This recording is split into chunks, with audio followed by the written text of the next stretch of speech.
വടക്കഞ്ചേരി കടപ്പാറയിലെ ആദിവാസി ഭൂമി പ്രശ്നം അടിയന്തരമായി പരിഹരിക്കണമെന്നാവശ്യപ്പെട്ട പാലക്കാട് ആദിവാസി ഭൂസമര സമിതി കലക്ടറേറ്റിന് മുമ്പിൽ ധർണ നടത്തി. എത്രയും പെട്ടെന്ന് ആ ഭൂമി അനുവദിച്ചില്ലെങ്കിൽ കലക്ടറേറ്റിന് മുന്നിൽ കുടിൽ കെട്ടി സമരം ചെയ്യും.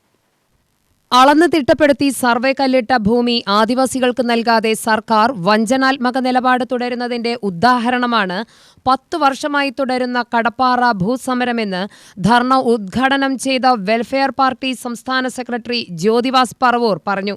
കോർപ്പറേറ്റുകൾക്കും വൻകിടക്കാർക്കും ഉദാരമായി ഭൂമി പതിച്ചു കൊടുക്കുകയും ഭൂമിയുടെ അവകാശികളെ പുറന്തള്ളുകയും ചെയ്തതാണ് ഇടതു സർക്കാരിന്റെ ഭൂനയം. കടപ്പാറയിൽ ആദിവാസികൾക്ക് ഭൂമി ലഭിക്കാതിരിക്കാൻ മുൻ മന്ത്രി AK ബാലൻ ഇടപെട്ടുവെന്നും അദ്ദേഹം പറഞ്ഞു. പ്രിയപ്പെട്ടവരെ, ഞങ്ങൾ 10 വർഷമായി സമരം ചെയ്യുന്നു. ഞങ്ങൾ ഒരു കാര്യം കൂടി ഭരണാധികാരികളോട് പറയുന്നു. ഞങ്ങൾ സമരം ചെയ്യുമ്പോൾ ആ സമരസ്ഥലത്ത് ഇടഞ്ഞു വീണ് മരിച്ച ഒരുപാട് സഹോദരിമാരുണ്ട്.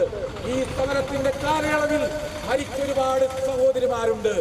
അവരുടെ സ്വപ്നം പോലും യാഥാർത്ഥ്യമാക്കാൻ വേണ്ടിയാണ് ഞങ്ങൾ ഇന്ന് ഈ കളക്ടറേറ്റിന്റെ പടിക്കലേക്ക് വന്നിട്ടുള്ളത്.